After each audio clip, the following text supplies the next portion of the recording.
Kraft presents The Great Gildersleeve.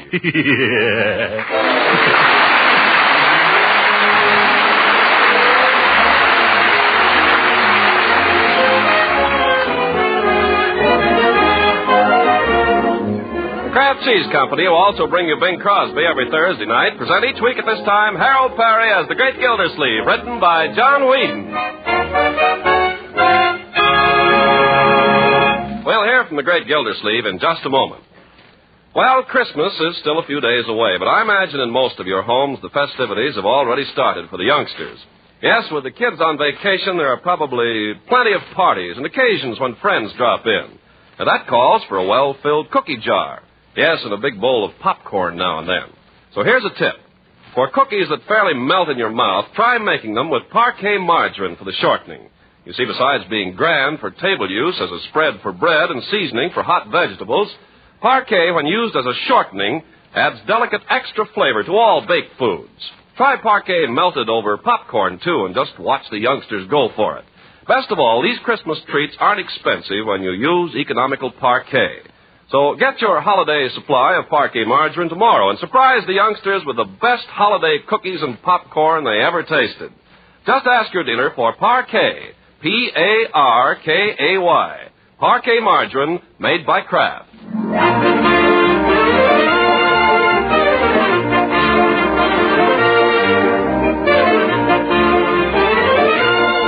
Now let's join our friend, the Great Gildersleeve. With December almost gone, he's been working like a beaver the past few days trying to get out the annual report of the Water Department. That's why we find him now in his office asleep at 9 o'clock in the morning with his head buried in the annual report and his arms sprawled across the blotter, while through his troubled dreams run thoughts of this happy holiday season.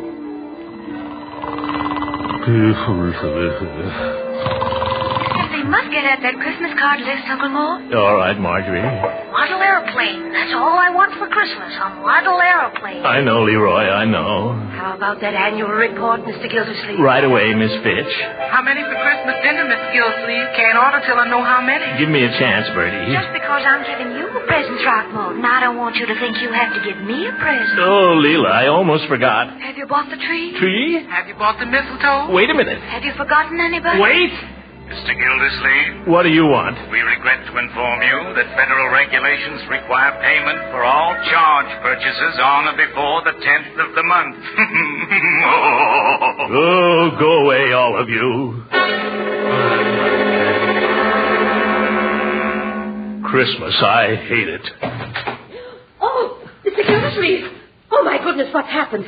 Mr. Gildersleeve. He's still warm. Go away, go away. Wake up. Miss Fitch, let me see, where were we? Afraid I dozed a little there. Dear sir, read that back to me, will you? Mr. Gildersleeve, it's morning. Morning? Is there anything strange about that? Only that you slept here all night. I did? Oh, I must apologize, Miss Fitch. I'm afraid I need a shave. Oh, and the suit looks as if I'd slept in it. Oh, well, let's finish this report and get it over with, huh? But you haven't even had breakfast. Breakfast can wait, for once. Will you check these figures as I read them all? Yes, Mr. Gildersleeve. Thank you. Statement of financial status. Cash on hand, $386.52. Check. Accounts receivable, $2,873.38. Check. Interest, $139.10. Check. Marjorie, negligee and slippers. Leela Ransom, passion flower. There must be something wrong here. I think there must. Yes, I guess I must have got to thinking about something else during the night. Silly, wasn't it? Yes. Perhaps I should explain, Miss Fitch. I was thinking about my Christmas list. So I assume. Yes. Perhaps I should explain further, Miss Fitch. Passion flower is the name of a perfume. I know.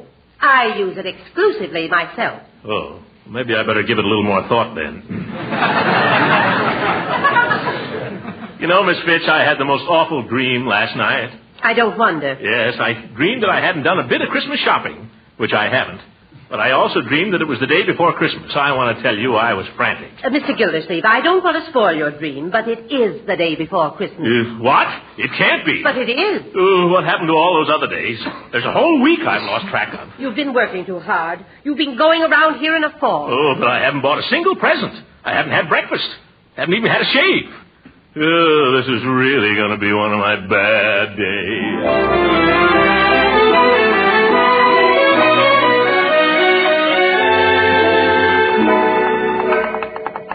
Come right in, Mr. Gildersleeve. You're next. No waiting. Good morning, Floyd. Gee, Mr. Gildersleeve, you look like the grapes of wrath. Yes, I had a hard night last night, Floyd. What happened? Did you run into some friends? No, I worked all night at the office. That's what they all say. I told you, Floyd, I worked all night at the office. Okay, you worked all night at the office. I haven't had any breakfast either, so let's skip the conversation and make it a quick shave. All right, Mr. Gildersleeve, if that's the way you want it, that's the way it'll be. This is one place where the customer's always right. That's fine. If a man comes in here and doesn't feel like talking, that's all right with me. I can take a hint. Good. One thing I know how to do is hold my tongue. Good. I'm not like some barbers. You go into their shop and they talk your ear off from the time you get into the chair to the time you get out of it. Good. I want people to feel they can come in here and just relax and not have to listen to a whole lot of stuff. Fine. Not that I haven't got my troubles like everybody else, but I keep them to myself. Good. Now, like last night, I came home after a long day, and my wife had dinner waiting for me, ham hocks and sauerkraut. So we had that and some apple pie, and after dinner I took off my shoes and turned on the radio. I was just getting comfortable, and my wife's sister calls up. And what do you think she wants? Come right over and play pinochle. Well, if you know my wife's sister. So I said to my wife, I said, nothing doing. I said, I'm all set here, I'm comfortable, and right here is where I'm staying. Good. I said, you couldn't move me out of here with a 10-ton truck. So we went over and played pinochle for a while, and then come in, Judge, come in. Just finishing up with Mr. Gildersleeve here. He hasn't even started on me yet. Why, I'll have you shaved in 2 shakes. See that you don't, brother. I thought I'd find you here, Gildersleeve. How are you, Judge? What's on your mind? I just dropped in to serve notice on you, Gildersleeve, that after your recent performance, I'm not giving you any remembrance this Christmas. And please do not embarrass me by giving me any. Good day. Good day. Wait a minute. I don't know what you're talking about, Horace. I haven't seen you in a week. I've been very busy. Yeah, I'll say you've been busy. Busy over at Mrs. Ransom's. Judge, I haven't even had time. Don't deny it. The minute I told you I'd bought a ring, you went scurrying over there to try to cut me out. Was that the act of a friend? Well, Judge, the best laid plans of mice and men gang after glay. Yeah, that's Scotch. What's the matter? Did she turn you down? Wouldn't you like to think so? Well, she didn't. She merely asked for time to consider. It's the same thing. If she considers it, she won't do it. When is she giving you her answer, Judge? As soon as she gets back from Savannah. Savannah? Now, that'll show you how innocent I am, Judge. I didn't even know she was going to Savannah. Now, don't try to give me that. You know as well as I do that she's going home to see her brother. On my word, Judge, I told you I've been busy this week. I haven't seen anybody. I don't know what your game is, Gildy, but this time it isn't going to work. I know all about Leela's plans, and I intend to be out at that airport today at 12 sharp to see her off. So do I, Judge, and thanks for the tip. 12 o'clock at the airport, is it? Well, if it hadn't been for you, I might have missed saying goodbye to her. Yeah. Gildersleeve, I've borne a lot from you, but this is the last straw. You now place me in the unpleasant position of having to ask you hereafter to do me the favor not to speak to me. Oh, anything for a friend, Judge. You know that. Floyd, Merry Christmas. Bye, Judge. Same to you. Floyd, get going. I got a lot of ground to cover between now and Christmas.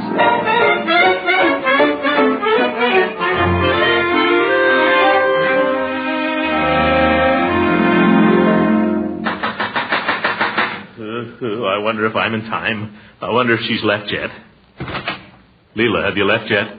Well, of all people, Mr. Gildersleeve. Leela, why didn't you tell me you were going away? I didn't suppose you'd care whether I came or went after the way you treated me last Saturday. I can explain that, Leela. You see? Pray, don't bother. I'm hardly in the habit of having gentlemen run out on me without so much as a by your leave.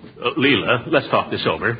Aren't you going to invite me in? Well, if you're going to break my door down, I suppose I'll have to. Thanks. But I'm leaving right away. I've got all my bags packed, and I'm expecting a gentleman to call for me any minute. I know. Hooker.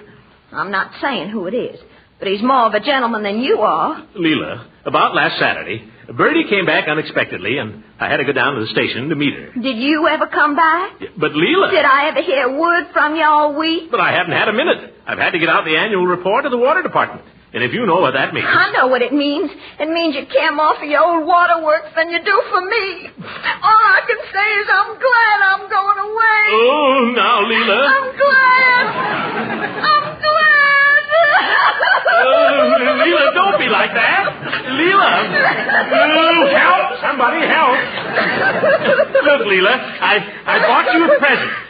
You brought me a what? A present. A Christmas present. You see? It's got Santa Claus on it. You see, he's waving to you. Go on, wave to Leela, Santa. Oh, Throckmorton, you're such a fool. And you didn't forget, did you? Forget? How could I forget? After what happened the last time I saw you. What happened, Throckmorton? Don't you remember? Certainly. I just wanted to see whether you remember. By George, if there were any mistletoe around here, I'd show you whether I remember or not. Do you have to have mistletoe? Oh, gracious. It must be time to leave. Oh, Leela, don't go to Savannah. It's not patriotic to travel now. Oh, but I have to, Throckmorton. My only brother Marvin is leaving for the Navy. Oh. Leela, we haven't got any time to lose. Come in, George. Oh, you were so sweet to call for me, Judge. Not at all, not at all. A pleasure. My bag's already here, and I have a nice surprise for you. Throckmorton's coming to the airport with us. Yeah. Well, I hope he's got his car. I'm afraid there won't be room in mine. Tell the judge we wouldn't think of crowding him, Leela. You can come with me, and he can take the bags. Oh, yeah? Well, you tell Gildersleeve for me. Nonsense. Now, we can all ride in one car. We'll put the bags in back, and I'll ride in the front seat. Leela, you either overestimate my seat or you underestimate Gildersleeve. All right, let him take the bags up front with him. You and I'll ride him back, Leela. Oh, no. Now, we're going to be late. Who's going to carry out my bag? I've got him. Have not. I got this one first. Now, let go. Boys! No fighting now, you hear? Good idea. Throckmorton gets to carry the suitcase and the hat box, and Horace gets the overnight case. Oh, Throckmorton gets everything. Say, don't forget your present, Leela. Oh, gracious, Throckmorton's present. Pick it up when you come, will you, Judge? This thing? Be careful of that, Hooker. Come on. The plane leaves in half an hour.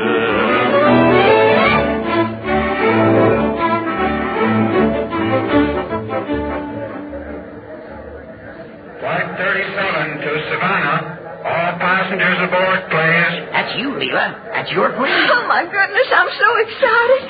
You know, I've never been in a flying machine before in my life. I've got a good notion to come with you, Leela. Oh, I wish you could. Yeah, I think I'll stow away on the plane. I'll bet you would, too, Throckmorton. That blimp?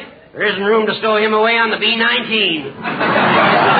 No, look here, Hooker. Boys, this is Christmas Eve. Peace on earth, goodwill toward men. Well, he started it. I don't care who started it. I want you both to promise me one thing before I go. What's that? Promise me you'll both be friends while I'm gone.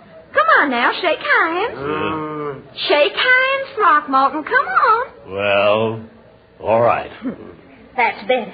Now you write to me every day, you hear? I will, Leela. I'll write twice a day. So will I. No, you won't. I will, too. Now. You're so impulsive, you boys.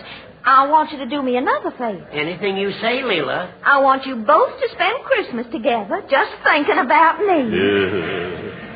Mrs. Ransom? Yes? They're holding the plane for you. For me? Oh, how nice. I'll be right along. Oh, my. Handsome in his uniform and all. I wonder if he's going, too. Goodbye, Leela. Oh, goodbye, Throckmorton. I'll be waiting for your answer, Leela. My answer? Oh, yes. Now, remember, you two, you're going to be good friends, and don't you dare open your presents till Christmas, you hear? Mrs. Ransom, the plane is waiting. Oh, my goodness. I'm in such demand here, I hardly know what I'm doing. Just come with me, please. With you? Oh, you know, Captain, this is my first trip on a flying machine. Captain, I'll bet he's not even a sergeant. Have a pleasant trip, Leela. Yes, she will.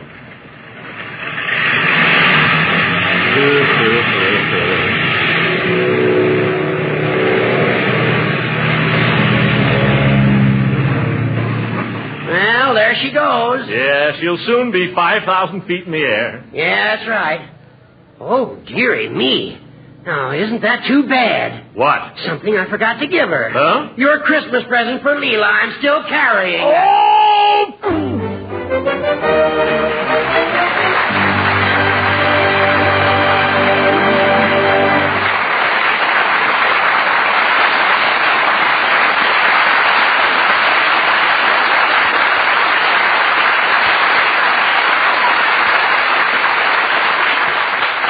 The great Gildersleeve will be with us again in just a few seconds. You know, nowadays, it's really a homemaker's duty to see that her family gets the right kind of foods. Yes, and it's just as much her duty to keep her food budget in line. Well, there's one important food that helps you do both these jobs. And that food is economical Parquet margarine, the delicious, nutritious spread for bread made by Kraft. Parquet margarine is one of the kinds of foods that our government recommends for good nutrition. That's because it's so wholesome and nourishing. Actually, Parquet is one of the best energy foods you can serve. What's more, every pound of Parquet margarine contains 9,000 units of vitamin A, making it a really dependable source of this important vitamin the year round. Economical Parquet, you know, is widely known as the margarine that tastes so deliciously good. So why not start serving it to your family tomorrow? Yes, tomorrow, sure. Ask your food dealer for Parquet, Parkay. Parquet, the delicious vegetable margarine made by Kraft.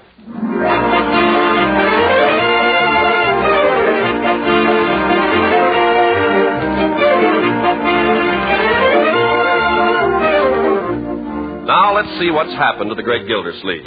After a frantic 3-hour battle in Hogan Brothers department store, he bursts out of the store with his arms full of bundles and his hat over his ear. Christmas. There ought to be a law against Christmas. Oh, there, Gildersleeve. Merry Christmas. Merry Christmas, Dr. Pettibone. If you see anything the matter with me, please keep it to yourself till after the holidays. But you're looking fine, old man. I was going to remark on it. Oh, do you think so? Never saw you looking better. Maybe those old arteries are beginning to soften for a change. Pettibone, I'm in no mood for the humor of the dissection room. Oh, come, Gildersleeve. A cheery smile will do more for your digestion than all the Epsom salts in the world. Come on, Gildersleeve. Let me hear you say ha-ha. Ha-ha. You can do better than that. Come on. Ha-ha-ha-ha. That's better.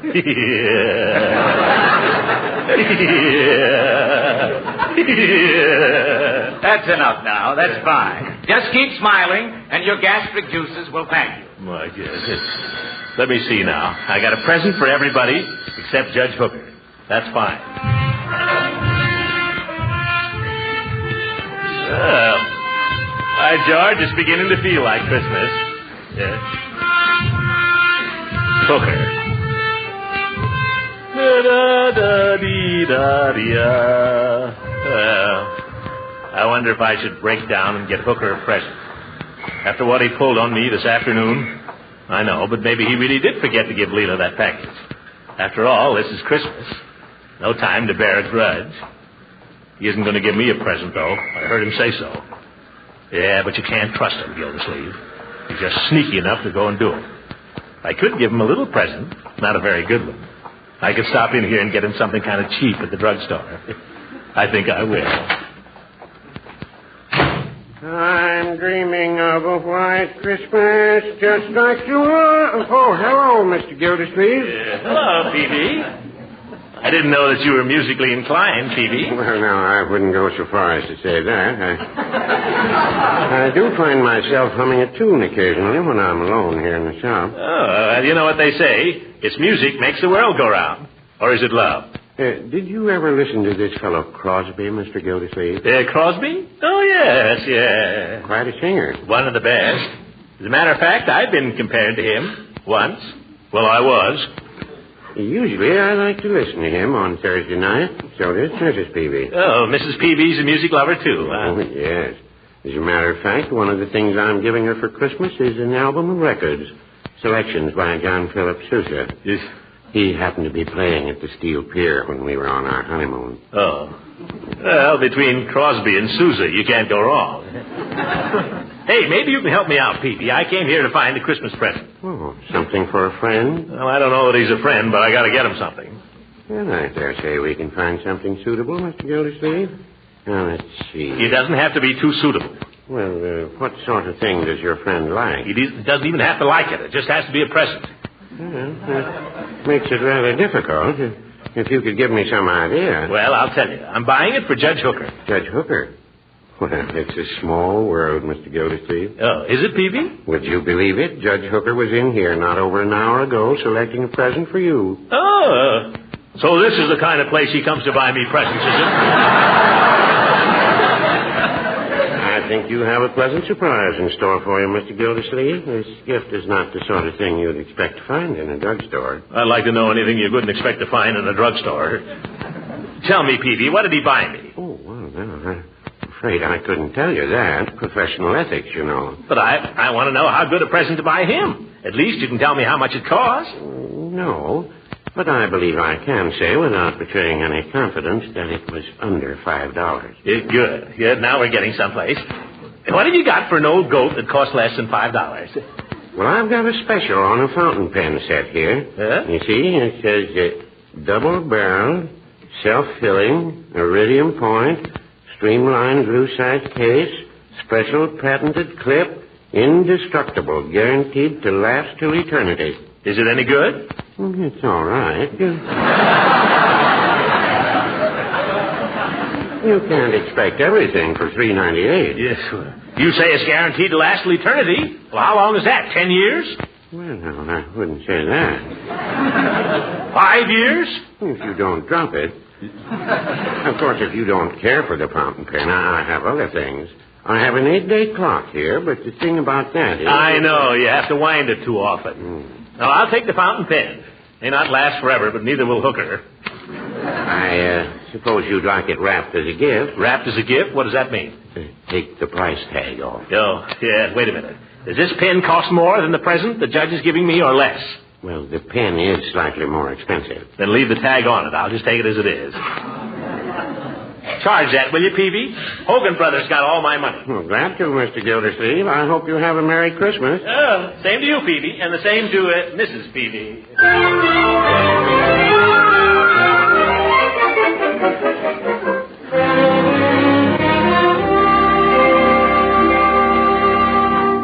You know, Leroy, maybe it's this green bulb that's making the trouble. It do look a little tired. Why don't you unscrew the bulb and stick the screwdriver in there? Oh, never do that, my boy. You could blow out every fuse in the house. Besides, you can get a nasty shock that way. Well, that's what the electrician did when he fixed the lights last year. I saw him. Well, those electrician fellows are immune to electricity. Let me have that other bulb there, will you, Bertie? Yes, sir. You know, Mr. Gildersleeve, when my vacuum cleaner starts acting up, I got a sure cure for it. Well, a vacuum cleaner is not like a light circuit, Bertie. Well, maybe not, but to me, all them electrical things is about the same. Goes in there and comes out here, and you better stay out of the way. Well, the trouble here doesn't appear to be the green bulb. What is your cure, Bertie? Well, sir, I pull the plug out, and I turn it around, and I shake the bag 3 times and put the plug back. It ain't never failed yet. Well, we've tried everything else. Yes, I can remember when we didn't bother with these electrical gadgets on Christmas trees. We just used candles. Set the house on fire every year, but it was a lot simpler. Go ahead and let's try your system, Bertie. All right. Stand back, Leroy. Now, pull the plug, turn it around, shake the cord.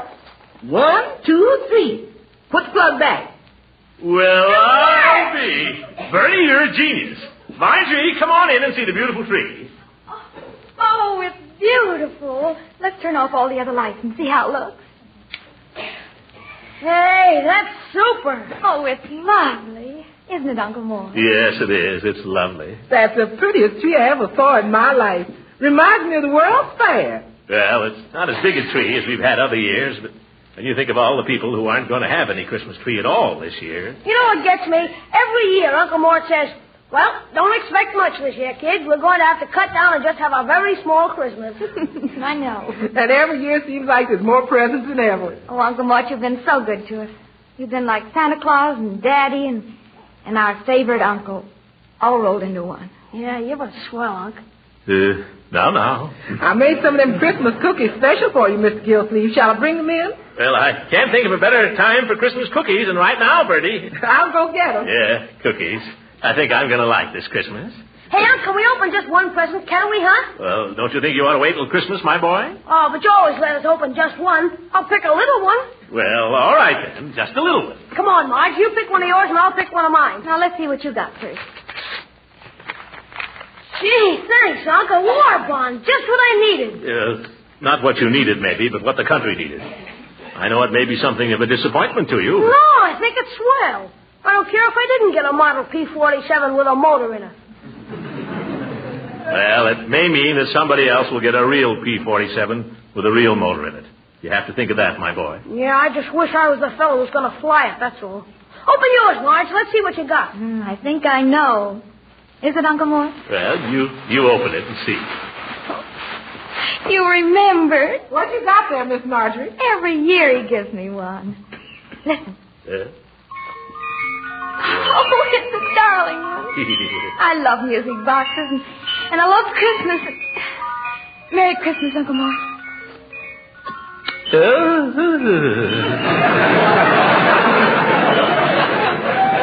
Merry Christmas, my dear. Who's that? I'll go. Maybe it's Santa Claus.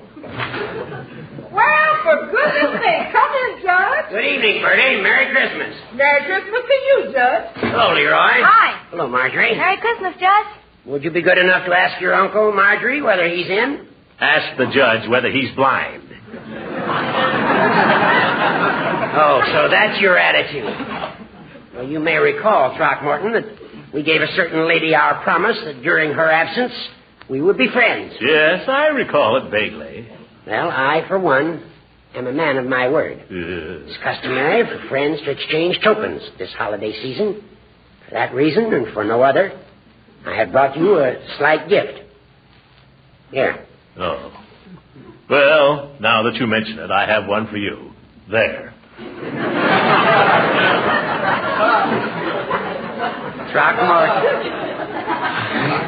Throckmorton. You old son of a gun. Yeah. Horace, you old goat, you. Merry Christmas. Merry Christmas. By George, now it is a Merry Christmas. Throckmorton, what do you say we open each other's presents, huh? Okay, let's do it. I just can't wait. Oh. That everlasting fountain pen. Ooh, that 8-day clock.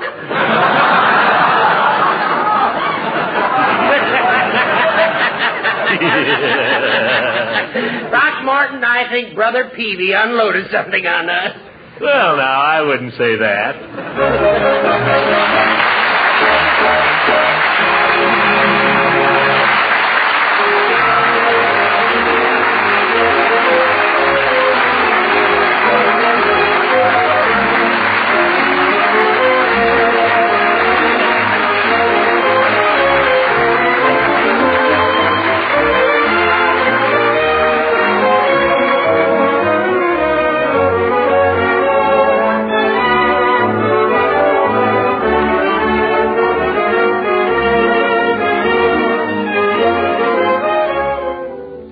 On behalf of the Kraft Cheese Company and the cast of our program, I'd like to wish all of our listeners a very Merry Christmas and the happiest possible New Year.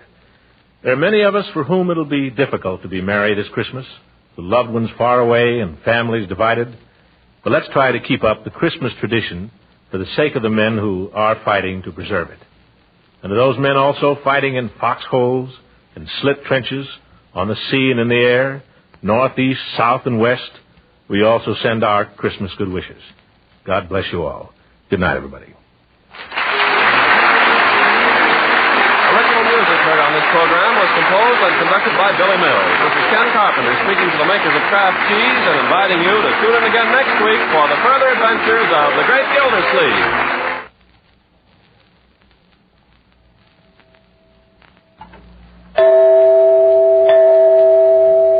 You lovers of macaroni and cheese will get a thrill out of the new-fashioned way of making this grand dish with Kraft Dinner.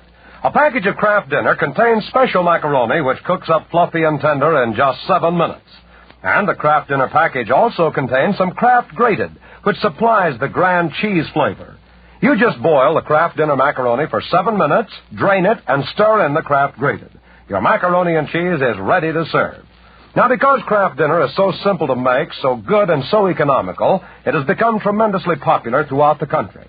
So popular, in fact, that sometime a dealer's supply is exhausted by the end of the week. You can help your dealer and yourself, too, by ordering Kraft Dinner early in the week. Then you'll have it on the pantry shelf ready for grand macaroni and cheese you cook in 7 minutes. This program reached you from Hollywood. This is the National Broadcasting Company.